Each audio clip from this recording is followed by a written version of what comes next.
Halo teman-teman, ketemu lagi di Bongkar Bro, balik lagi sama saya Dani Kribo. Dan hari ini kita punya sebuah headset gaming tapi udah pakai planar magnetik dan juga wireless. Nyobain barang ini tuh sama kayak kedapet hadiah dari surga gitu kan, asyik banget. Wah ini dia nih barangnya. Kotaknya juga udah kelihatan yang langsung gede. Ada Audiz, ya saya bilangnya Audiz, maaf kalau salah ucap ya. Jadi ini pertama kali Pak nyobain barang kayak begini, barang mahal tuh. Ini Audiz Penrose dan dia seperti saya bilang tadi planar magnetik dan juga sudah wireless. Tapi bakal worth it nggak nih? Kita lihat aja.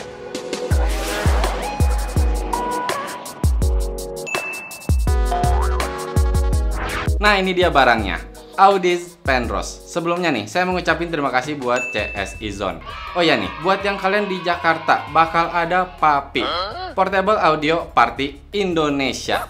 Dan itu akan dilaksanakan dari tanggal 4 sampai 5 Desember di Jakarta. Buat info lengkapnya langsung aja deh, cek Instagramnya CSI Zone. Siapa tahu ada yang mau ketemu sama kita. Nah itu, siapa tahu kita bisa ketemu. Tapi kayaknya nggak ada sih. Nggak ada sih. Nggak ada. Siapa tahu ada yang mau ketemu Berhalit gitu kan? Nggak ada. Oke, untuk planar itu kan dia dibilang tuh low distorsi. Terus juga bassnya itu tight atau bisa dibilang kontrolnya itu bagus. Dan juga sound stage. Dan juga yang pasti mahal. Emang sih ya, untuk Audiz Penrose ini dia tuh harganya Rp5.350.000. Ya cukup mahal ya untuk sebuah headset gaming. Tapi jangan lupa, ini tuh brandnya Audiz. Dia brand yang udah terkenal banget bikin headphone planar. Nah, dengan harga segitu di dalam boxnya pasti dapat satu headset Audiz Penrose-nya. Dapat juga nih dongle untuk koneksi wirelessnya 2,4 GHz. Nah, udah dapat juga mikrofon yang bisa dibilang detachable. Jadi dalam arti bisa dicabut pasang sesuai dengan kebutuhan kalian. Kalau buat kabel ngecharge-nya, saya dapat dua nih. Ada yang USB A ke tipe C, ada juga yang dari tipe C ke tipe C. Ya, memberi option aja sih. Nah, untuk kabel aux-nya sendiri udah dikasih juga dan sudah gold plated. Dan yang pasti juga manual serta garansi.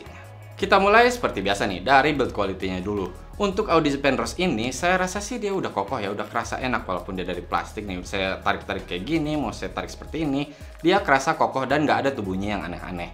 Tapi memang ya dia tidak bisa dilipat, tapi hanya bisa di swivel seperti ini. Nah, untuk PD-nya sendiri nih, yang di bagian atas di bagian headband-nya ini dan juga untuk si earpad-nya udah kerasa cukup empuk sih. Jadi dalam arti nggak yang keras gitu, yang kaku enggak kok. Dan dia berbahan kulit sintetis. Kalau untuk mengatur ukurannya, kalian bisa tarik di sini nih. Dia tuh bisa ditarik lumayan jauh sih. Jadi dalam arti untuk kepala yang cukup besar masih bisa. Dan dia ini bertipe over ear. Jadi ketika kalian pakai, telinga itu akan masuk semua. Walaupun kalau buat saya nih, di ujung telinga bawah gitu dia masih kena ke si earpad-nya. Ya kenanya dikit sih sebenarnya. Dan kalau kita bicara untuk fittingnya sendiri, bisa saya bilang sih ya cukup-cukup aja ya. Jadi dalam arti untuk passive noise isolation dia udah cukup bagus untuk menahan suara luar biar nggak ganggu pada saat kita lagi pakai si Audiz Penrose ini. Cuman nih, dia karena gede ya ukuran si ear cup-nya ini. Jadi kalau buat saya dia tuh kena ke tulang rahang dan itu clampingnya jadi agak nggak nyaman gitu. Dan ketika saya pakai lama-lama agak sakit. Kalau untuk beratnya sendiri dia 370 gram. Ya bisa dibilang nggak berat-berat banget tapi nggak ringan juga. Jadi ketika saya pakai tuh terus saya nunduk gini, dia tuh udah kerasa kayak bergerak mau turun gitu, kayak mau jatuh. Cuman untuk yang di sekitar telinganya masih nahan. Tapi kalau untuk urusan fitting ya balik lagi ke ukuran kepala masing-masing. Kalau untuk urusan panas sih bisa dibilang saya pakai 2 jam gitu baru mulai kerasa hangat. Dan setelah itu makin lama makin panas. Tapi nggak terlalu sampai keringatan juga kalau buat saya. Dan di earpad ini kelihatan sih dia bakal nempel keringat. Dan ketika dipakai, kelihatan sih dia tidak hanya untuk mendengarkan musik. Jadi kelihatan bahwa dia tuh headset gaming. Walaupun nggak seperti headset gaming pada biasanya yang pakai lampu RGB lah atau yang ya ada desain yang alay mungkin bisa dibilang. Kalau ini nggak sih, dia lebih simple. Tapi tetap nih dia dengan ada corak di bagian ear cup bagian luarnya ini, itu udah cakep kalau menurut saya. Kalau kita lihat nih, di bagian atas headbandnya ada tulisan Audiz. Dan juga dia itu ada aksen berwarna biru. Nah ini sih memang ya setahu saya dia kompatibel juga untuk ke PS4 atau PS5. Ada juga yang berwarna hijau itu Penrose X. Dia lebih kompatibel ke Xbox. Tapi buat keduanya tetap support kok untuk ke Windows atau ke Mac. Selain itu juga untuk Nintendo Switch atau ke HP, iOS ataupun Android itu udah bisa. Jadi memang nih selain dengan menggunakan dongle-nya, kalian bisa menggunakan Bluetooth atau dengan kabel aux-nya. Oh ya, ketika kalian pakai kabel aux-nya ini tetap ya si headsetnya ini harus nyala, nggak bisa sambil mati. Bluetooth-nya sendiri sih saya nggak dapat ya dia versi berapa. Tapi kalau untuk pairing bisa dibilang sih ya cukup gampang ya. Kalian tinggal menyalakan si headsetnya, terus kalian tekan untuk ganti mode yang ada di ear cup kiri bagian depan nih. Terus kalian tekan 2 kali untuk tombol powernya untuk dia masuk ke pairing mode, dan tinggal di search di device kalian. Kalau untuk jarak koneksinya sendiri sih bisa dibilang standar ya. Jadi ketika saya pakai Bluetooth gitu ke HP, misalkan saya tinggalkan HP di kamar, saya keluar kamar, saya tutup pintu kamar aja itu dia udah mulai hilang-hilang, dan saya jalan 4-5 langkah dia langsung putus koneksinya. Nah, kalau untuk pakai dongle-nya sendiri, bisa dibilang sih kurang ya sama ya. Jadi nggak terlalu jauh juga. Misalkan saya kalang tembok beton gitu aja, dia juga udah mulai hilang-hilang. Dan saya jalan beberapa langkah lagi, dia langsung putus koneksinya. Buat yang nanya nih, bisa dual device nggak? Bisa. Tapi begini, kalau misalkan kalian ke komputer pakai dongle 2,4 GHz-nya untuk si koneksi wireless-nya tadi, dan kalian ke HP itu pakai Bluetooth, dia bisa kok jadi dual device. Jadi satu ke komputer, satu ke HP. Tapi misalkan kalian kalau dengan Bluetooth dua-duanya misalkan kedua HP gitu, dia nggak bisa. Nah, biasanya problem di wireless itu kan latency. Kalau misalkan di komputer nih dengan pakai dongle-nya itu saya kerasa sih udah hampir kayak nggak ada delay-nya, hampir ya. Jadi dalam arti sebenarnya tetap ada delay tapi itu sangat tipis dan udah nyaman banget buat dipakai main bahkan di game FPS sekalipun. Nah, kalau misalkan di HP saya juga udah cobain dan kayak game PUBG sekalipun gitu sih masih cukup-cukup aja ya. Jadi dalam arti masih kerasa untuk gamenya ini tuh pas untuk suaranya. Ya kita lihat aja langsung deh untuk latency testnya.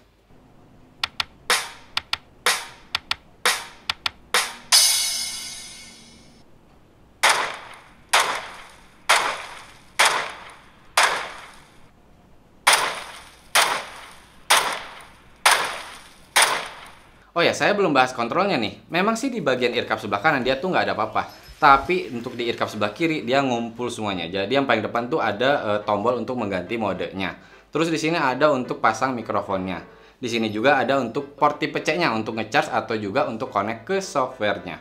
Dan ada juga untuk kabel aux-nya. Terus ada 2 wheel di sini untuk mengatur volume, yaitu volume mikrofon dan juga untuk headphone. Jadi bisa dibilang suara yang kalian dengar dan juga suara yang masuk ke mikrofonnya. Selain itu kalau di sampingnya ini ada yang tombol power seperti saya bilang tadi, dan juga ada untuk memute mikrofonnya. Ya ada switch gitu. Oh ya, kalau connect ke HP nih misalkan, si tombol powernya ini bisa kalian pakai untuk menjadi play pause. Dan untuk si volumenya juga, si volume wheelnya ini kalian bisa pakai juga kok. Jadi dia akan mengikuti volume dari HP kalian. Cuman sayangnya sih dia nggak ada ya next atau previous track gitu. Tapi tetap kok kalau misalnya tiba-tiba ada telepon gitu, kalian bisa kok menerima, mengakhiri, atau menolak menggunakan si tombol powernya juga. Nah, tadi saya bilang kan untuk port tipe C-nya ini dipakai juga ketika kalian ingin connect ke software di komputernya. Jadi sayangnya tuh untuk softwarenya ini dia bernama Audeze HQ. Jadi itu tuh dia harus pakai kabelnya, kalian nggak bisa dengan connect wireless-nya atau pakai Bluetooth gitu, nggak, dia minta dengan connect pakai kabel port tipe C-nya. Cuman nih saya udah cobain di laptop, saya udah cobain di komputer saya di rumah juga. Saya nggak pernah bisa berhasil connect. Saya nggak tahu ya apakah memang ada bermasalah dari Audeze-nya atau mungkin di Windows 10 saya yang bermasalah. Cuman sih intinya kalau di software ini yang pasti kalian bisa mengatur equalizer, terus kalian bisa mengatur volume, lihat indikator baterai, dan juga untuk mute mic-nya bisa di situ, dan juga untuk menonaktifkan atau mengaktifkan si side tone-nya. Oh ya, ada juga kok untuk update firmware-nya. Tapi tidak hanya di softwarenya nih, dia juga sudah ada aplikasinya yang namanya sama, Audeze HQ, dan itu setahu saya bisa di Android maupun iOS juga. Ya fitur-fiturnya atau kegunaannya sama sih seperti di softwarenya. Jadi misalkan kalian untuk mengatur volume, lihat indikator baterai, ya equalizernya, untuk update firmware di situ ada semua. Tapi juga nih bisa jadi ya karena belum update firmware kali. Cuman saya cobain juga untuk di HP, dia susah banget untuk update si firmware-nya, bahkan dibilang error mulu. Dan memang ketika update juga ini dia minta sampai jangan di close aplikasinya lah, jangan di lock lah, segala macam. Jadi agak ribet sih untuk update firmware-nya. Dan karena saya nggak bisa ke connect ke komputer tadi, saya akhirnya nggak bisa update firmware melalui komputer. Ya buat yang udah punya, boleh nih cerita pengalaman kalian kayak gimana sih untuk update firmware, biar siapa tahu gitu saya memang ada yang salah. Oh ya, ada juga nih untuk auto shutdown. Jadi misalkan kalian nggak pakai si headset ini dan dalam berapa menit kalian bisa atur dia akan mati sendiri. Jadi bisa hemat baterai sih. Dan kalau kita bicara baterai, saya sih nggak nemu ya dia ada berapa mAh. Cuman di klaim playtime-nya itu 15 jam. Oke, memang saya nggak pernah pakai ya sampai total 15 jam ya. Capek juga telinga kali pakai headset terus sama 15 jam.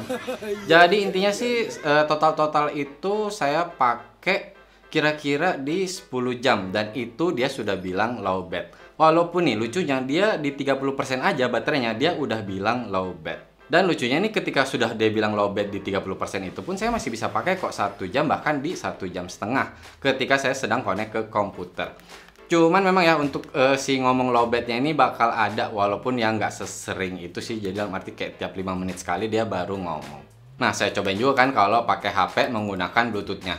Saya sih sama, saya nggak dapat untuk sampai habis banget baterainya. Tapi saya notice itu setiap 1 jam kira-kira dia itu berkurang 9-10%. Dan juga nih, untuk volumenya itu saya nggak bisa di atas 50% karena di HP itu gede banget untuk si volumenya. Biasanya saya dengar lagu di 50%, ini 30% aja cukup ya, kadang-kadang naiklah 40%. Tapi tetap ya, untuk sebuah headset planar magnetik 10 jam sih ya cukup oke ya. Dalam arti misalkan kalian pakai 2 jam sehari, itu kalian bisa pakai untuk 5 hari. Cuman itu tergantung lagi juga kan dari volume yang kalian pakai. Ya kalau makin gede volumenya, makin sering ya otomatis makin cepat habis baterainya. Cuman kalau buat ngecharge-nya saya juga dapatnya ini dia cukup lama. Jadi dalam arti 3 jam lebih, bahkan hampir 4 jam dia baru penuh. Dan bahkan saya udah coba kok menggunakan kabel tipe C ke tipe C-nya. Saya pikir bakal lebih cepat gitu, ternyata nggak, sama aja. Ya agak berkurang 20 menitan aja sih. Tapi setidaknya walaupun kalian sedang ngecharge, kalian tetap bisa pakai kok si headset ini. Sebelum kita lanjut, kita lihat dulu deh untuk speknya.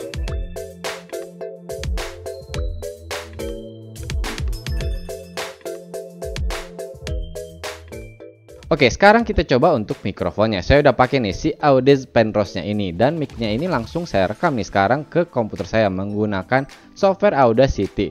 Kalian udah dengar nih langsung hasilnya. Dibilang sih mikrofonnya ini dia broadcast quality, jadi ya mungkin bisa dipakai streaming atau podcast gitu kali ya. Cuma nih kalau dari pengalaman saya menggunakan mikrofonnya ini, waktu saya main sama temen dan saya pakai Discord gitu, dia bilang sih, teman saya bilang ini dia ini kok mic-nya agak gimana ya, agak mendem gitu, dan dibilang B aja atau biasa aja untuk si kualitas mikrofonnya. Tapi tetap ya udah dikasih kayak semacam windproof-nya ini, jadi dalam arti ketika saya tiup tuh bernafas yang mestinya sih dia udah lebih baik untuk menahan. Nah, misalkan nih, ini kan kita sedang main game kalau di rumah ya atau di kamar gitu, suasana sepi sih. Tapi misalkan lagi ada kumpul keluarga gitu atau kalian lagi di cafe mainnya, kita cobain aja. Nah, ini kita pakai speaker gini, jadi background yang ya kayak lagi rame gitu, banyak orang. Kayak gimana nih? Apakah suara saya masih bisa masuk dengan jelas apa enggak nih? Cek 1 2 3 1 2 3. Apakah kalian ketika lagi main game bisa masih terdengar suaranya atau enggak? Oke, seperti yang kita dengar tadi untuk hasil mikrofonnya ya, bener sih kata teman saya, kerasanya kayak B aja, biasa aja gitu, dan kerasa sedikit mendem. Jadi tidak se-clear itu, cuman ya cukup aja sebenarnya kalau kalian mau pakai dalam arti main sama temen gitu. Nah juga nih kata teman saya, dia bilang sih kalau pakai buat streaming sih mending headset yang lain, dalam arti yang lebih murah tapi kualitas mic-nya lebih bagus. Contohnya ya ada beberapa yang kita udah pernah review dan menurut saya sih lebih bagus lagi. Apalagi yang pernah kita review ini ada softwarenya yang kalian bisa utak-atik suaranya. Nah sekarang untuk kualitas suaranya, nah ini nih yang bikin kerasa beda. Emang ya menggunakan planar magnetik, apalagi ini 100 mm untuk si planar magnetiknya itu rasanya itu beda. Bedanya gimana nih? Jadi clear dan detailnya itu kerasa banget, dan juga untuk soundstage-nya. Oke, kita satu-satu deh. Untuk low-nya sendiri, untuk si bass-nya ini atau bisa dibilang bagian low-nya saya udah bisa kerasain detailnya. Dan juga dia tuh nggak harsh, nggak kasar, jadi kerasa bulat. Nah memang sih dia karakternya lebih ke arah balance kalau saya cobain di telinga saya. Jadi dia tetap bassnya itu tidak yang terlalu powerful.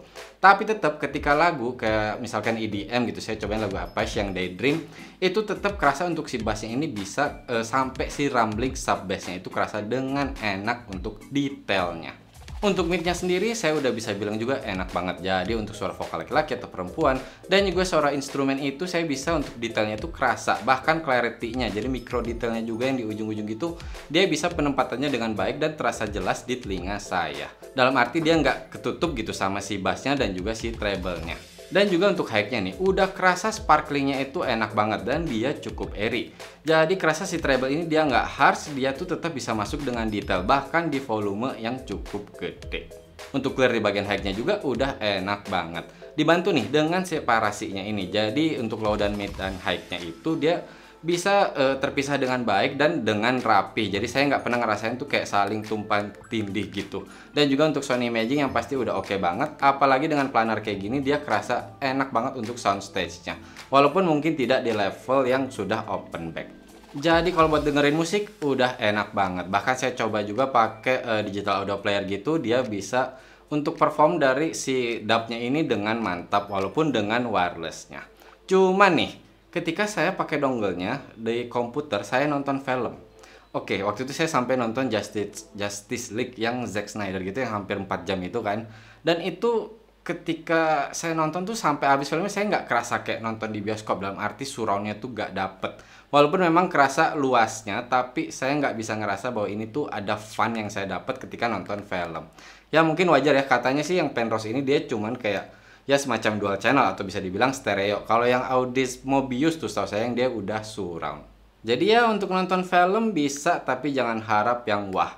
Nah begitu juga pada saat main game nih. Untuk surround itu kan cukup penting juga ketika main game. Oke, untuk soundstage-nya memang dia membantu, dalam arti luas itu saya bisa dapat suara masalah jaraknya kayak gitu, atau untuk posisinya. Cuman tetap posisinya ini lebih kayak ya gitu aja gitu. Dalam arti saya nggak ngerasain dia surround sama seperti kayak nonton film. Dan juga untuk ketika main FPS gitu ada suara langkah segala macam gitu, saya kurang bisa ngerasain seperti di headset gaming lain yang untuk membantu saya menentukan posisi lawan ada di mana. Intinya kalau buat kualitas suara sih denger lagu enak banget mau genre apapun. Tapi kalau buat nonton dan ya main game walaupun di headset gaming, buat saya sih biasa aja. Dalam arti mending beli headset game yang lebih murah, yang nggak planar, lebih enak, lebih dapat fun-nya dan lebih dapat serunya mau nonton film ataupun main game.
I've delivered a life support capsule to the end.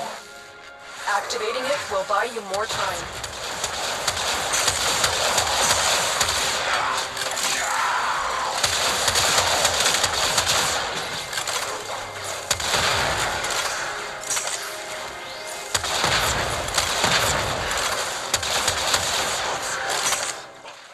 Kesimpulannya, Audis Penrose dengan harganya yang segini, planar magnetic headset gaming.